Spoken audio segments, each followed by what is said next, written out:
I prepared to travel the next day to the city of Nask, and had with me the 3 dry grapes. Maulana Shamsuddin tried to detain me by telling me, "I see in you the pain of longing for us and the burning desire to reach the divine. Your healing is in our hands." I answered him, "O my Sheikh, I am the son of someone else, and I am his follower. Even if you offer to nurse me from the breast of the highest station, I cannot take it, except from the one to whom I gave my life, and from whom I took my initiation." Then he kept quiet and permitted me to travel. I moved on as I had been instructed until I met the Sheikh, who gave me the loaf of bread. I did not speak to him. I took the loaf from him as I had been ordered. Then I met a caravan. They asked me where I was coming from. I said, "Ambikata." They asked me when I had left. I said, "At sunrise."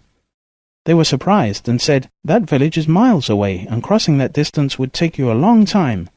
We left that village last night, and you left at sunrise, and yet you have reached us." I continued on until I met a horseman. He asked me, "Who are you? I am afraid of you." I told him, "I am the one on whose hand will be your repentance."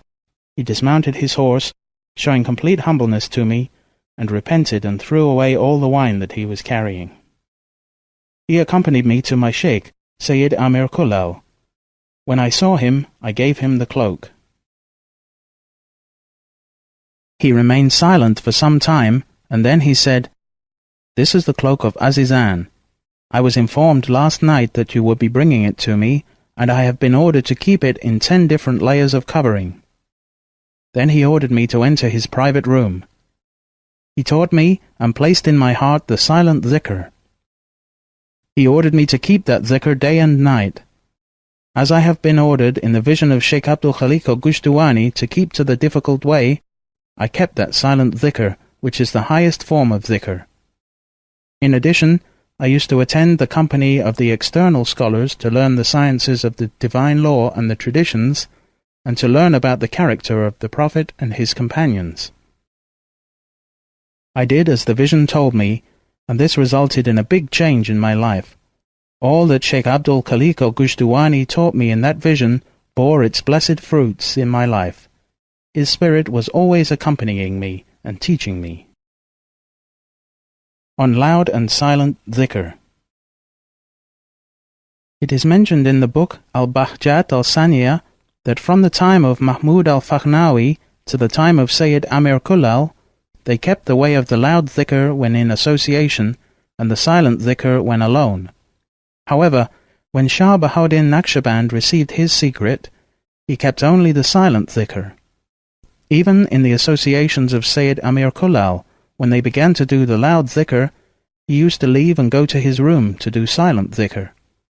This made the disciples somewhat upset.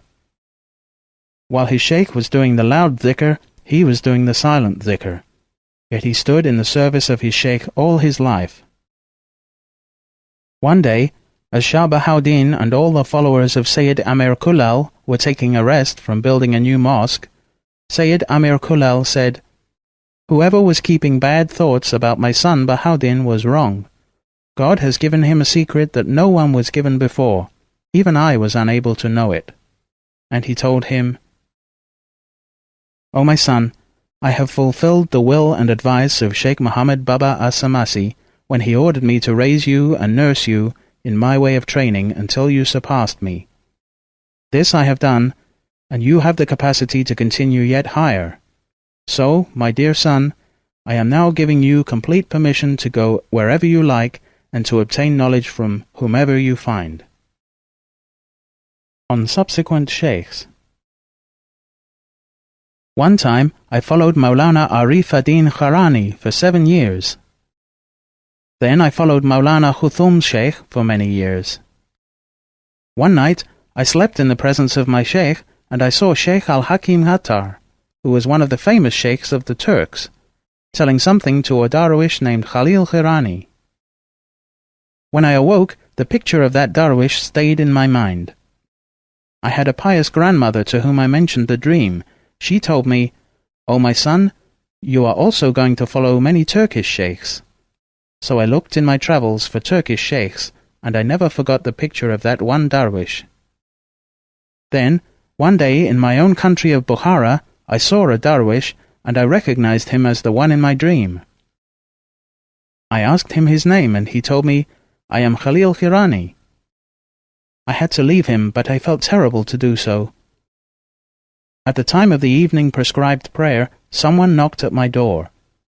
I answered, and a stranger told me, "Darwish Khalil Khirani is waiting for you."